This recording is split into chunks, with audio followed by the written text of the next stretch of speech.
আজকে আমরা দেখে নেব শতকরা ক্ষতি। আগে দেখেছি আমরা শতকরা লাভ। এই লাভ ক্ষতির অঙ্ক করতে হলে আমার ভিডিওগুলি কিন্তু সবগুলোকে পরপর ফলো করতে হবে, তাছাড়া গ্যাপ পড়ে গেলে কিন্তু কোনো একটা বিষয় গ্যাপই থেকে যাবে, ক্লিয়ার হবে না। আগে আমি শতকরা লাভের বিষয়টা আলোচনা করেছি, আজকে আমরা শতকরা ক্ষতি, শতকরা ক্ষতি বোঝা গেছে। শতকরা ক্ষতি তার মানে এখানেই আমরা পাচ্ছি কি শতকরা মানে 100।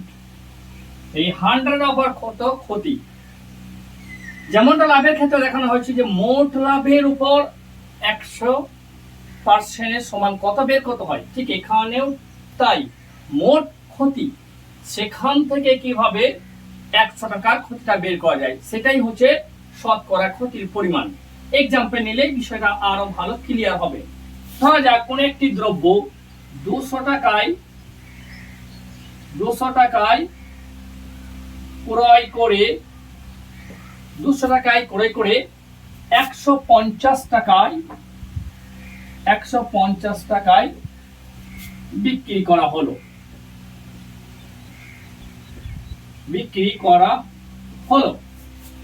200 টাকায় ক্রয় করে 150 টাকায় বিক্রি করা হলো। শতকরা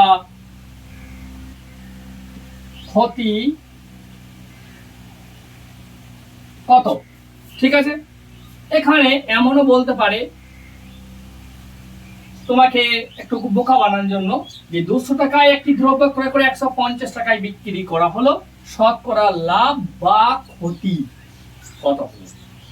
প্রথমেই আমাকে ধরে নিতে হবে, দেখে নিতে হবে যে দ্রব্যটা বিক্রি করা হয়েছে সেটাতে লাভ হয়েছে না ক্ষতি হয়েছে। আগে আমরা জানি যদি ক্রয় মূল্য থেকে বিক্রয় মূল্যটা বেশি হয় তাহলে লাভ হবে, আর যদি ক্রয় মূল্য থেকে বিক্রয় মূল্যটা কমে যায় তাহলে লস বা ক্ষতি। এখানে আমরা স্পষ্ট দেখতে পাচ্ছি ক্রয় মূল্য ছিল 200 টাকা আর সেটা বিক্রি করা হয়েছে কত 150 টাকা, অর্থাৎ কেনা দামে থেকে বিক্রি দামটা অনেক কমে গেছে, তাহলে এখানে নিঃসন্দেহে একটা লস বা ক্ষতি। কত টাকা ক্ষতি? তাহলে প্রথমে আমাকে বের করতে হবে মোট ক্ষতি। মোট ক্ষতি কত? মোট ক্ষতি হচ্ছে 200 মাইনাস 150 ইকুয়াল টু 50 টাকা। বোঝা গেল? তাহলে মোটের উপর ক্ষতি পেয়ে গেল। এবার আমাকে বলছে শতকরা ক্ষতি পরিমাণ কত, অর্থাৎ 100 টাকার উপর কত টাকা ক্ষতি হবে। ওই একই রকম ভাবে বের করা যাবে যেমনটা শতকরা লাভ বের করা হয়েছে।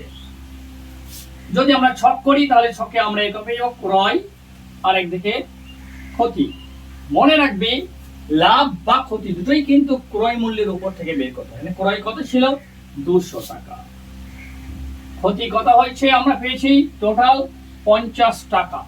এবার বের করতে হবে শতকরা, অর্থাৎ 100 টাকার উপর কত 100 টাকা জিজ্ঞেস চিহ্ন। তাহলে ক্ষতির পরিমাণ শতকরা ক্ষতি ইকুয়াল টু, আগেই বলেছি যেটা বের করতে হবে সেই পরিমাণটাকে আগে লিখে নাও ইনটু এইদিকে ঘরটা একটুকু উল্টিয়ে লিখে দাও, অর্থাৎ 100 বাই 200 0 0 কেটে গেছে 2 25 50, তাহলে বেড়ে কত 25%, অর্থাৎ শতকরার ক্ষতির পরিমাণ হলো 25%। আশা করি শতকরা ক্ষতি বিষয়টি ক্লিয়ার হয়ে গেছে, খুব সহজেই তোমরা বুঝতে পেরেছো।